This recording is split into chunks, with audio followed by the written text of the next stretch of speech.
بسم الله الرحمن الرحیم. د نننۍ ورځې ټاپک چې کوم دی د سیکنډ ایئر فارماکالوجي سیکنډ ایئر هغه دی زموږ سره انټي فنګل ډرګ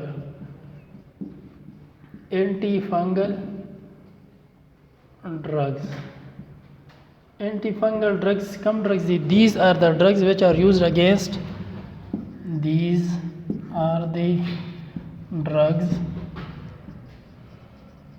which are used against fungal infection.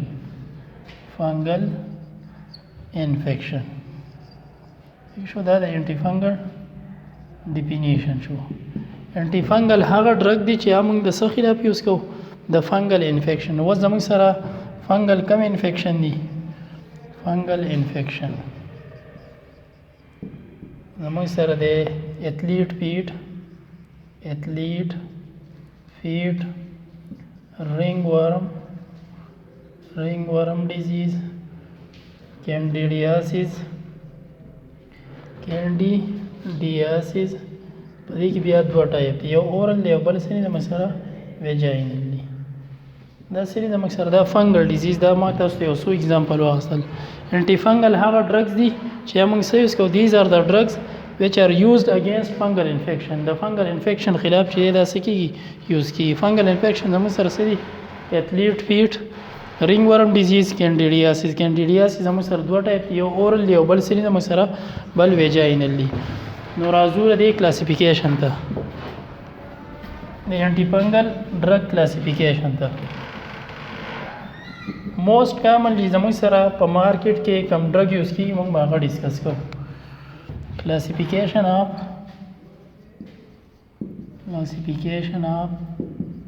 antifungal drugs.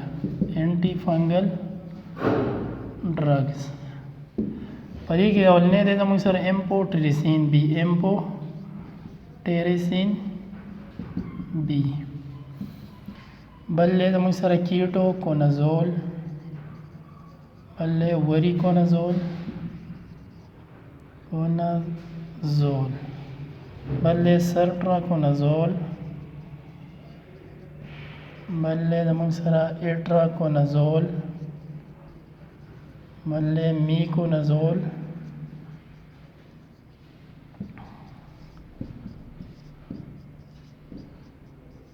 او دې نه علاوه په دې کې نور ډرګز دي زموږ سره.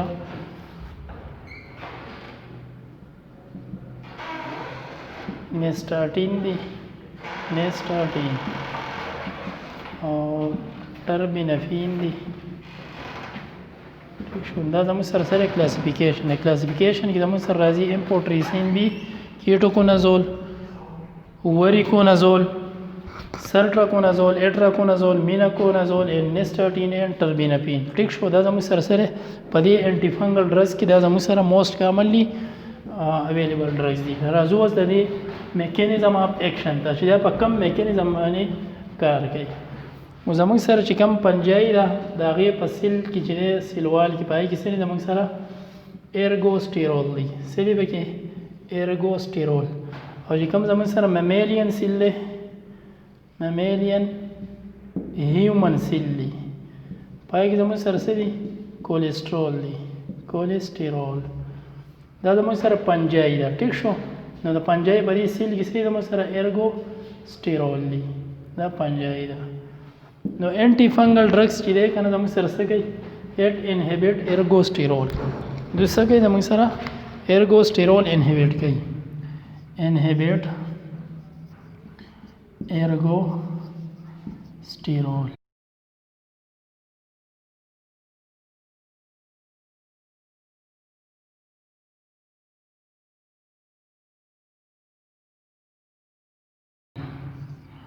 سینتیسیس د دې چې کوم لاست سټیپ دی که نه چې زموږ سره ایرګوسټیرول چې دی د هغې سینتیسیس کېږي. نو دا ډرګز چې دي زموږ سره څه کوي؟ سمپلی اټ انهبټ ایرګوسټیرول سینتیسیس.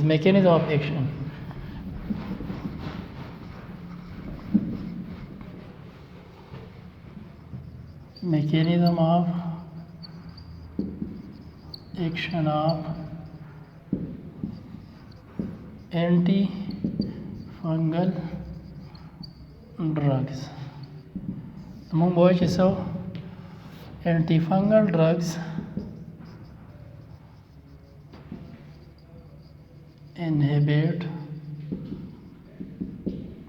ergosterol inhibit the last step of ergosterol synthesis in fungi ٹھیک شو مونږ دا وی چې هر زموږ سره چې دی مین څه شی دی ergosterol تاسو څوک وایي وګي تاسو کې یا ایگزام کې چې هر انټي فنګل ډرګ د دې میکانیزم اف ایکشن د دې سره د دې میکانیزم اف ایکشن دا چې دی څه کې زموږ سره ergosterol انهبیټ کوي د هیومن نه ډیفرنس دا شو چې کوم زموږ سره هیومن سیلوال له پای کې کولیسټرول او په دغه کې زموږ سره دی په پنجای سیلوال کې ودی کې سری ergosterol دا د میکانیزم اف ایکشن شو ٹھیک شو اوس راځو موږ د دې uses ته چې یاره د دې uses څه دي uses are indication ٹھیک شو د دې چې زموږ سره رینګ ورم ډیزیز دی رینګ ورم ډیزیز دی ٹھیک شو په دې کې چې دا یوز کیږي هر دې نه علاوه چې دی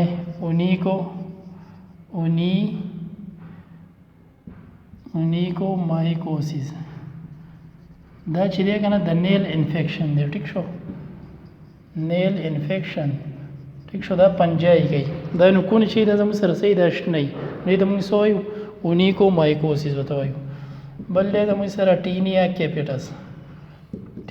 کیپیټس چې دی دا زموږ سره چې کوم ویښته دي دا د ویښتو بیماري ده دا هغه ځینې ویښته ختلي ول د کیسه شي پنجای ګروت کړی بل دی زموږ سره ټینیا پیډس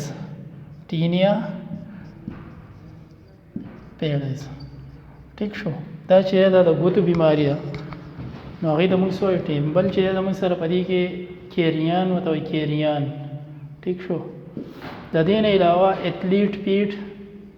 اتلیټ فیډ کم زموږ سره چې سپورټس مین یا زموږ سره اتلیټ کم چې رننګ کوي نو د هغو دا کم ګروتونه چې په دې کې صحیح زموږ سره مایسچر جمع شوی د نمۍ د وجې په هغې کې څه کېږي انفیکشن کېږي ټیک شو نو رینګ ورم ډیزیز شو د دې نه علاوه چې دی کینډیډیاسیس په دې کې زموږ سره یو اورل ترش او بل دی زموږ سره ویجاینل ترش ټیک شو کینډیډیاسیس چې دی زموږ سره په دې کې صحیح د اورل انفیکشن کې دا ژبه چې هغه صحیح زموږ سره پر یې ژبه باندې سپین دغه داسې یو لیر غوندې جوړ شي نو زموږ سره څه دی وایټ اپیرنسي دا چې د فنګل له وجې هم کېږي او له دې نه علاوه چې یو کس دی هغه څه کوي سټیراید یې خوړلی سټیراید د هغې د وجې هم کېږي د دې وجې نه موږ وایو چې یاره کم کس سټیراید یوز کوي نو هغه څه دی هغه له پکار دی چې هغه بیا څه کوي د خوله کنګال کې یا که په پوزه باندې سپری راښکدو نه دغه کې ټیک شو نو دا چې زمونږ نننی کلاس کې موږ ډسکس کړل انټي فنګل ډرګ د هغې کلاسیفیکیشن او د هغې یوزز نو دا څه زموږ سره مکمل لیکچر و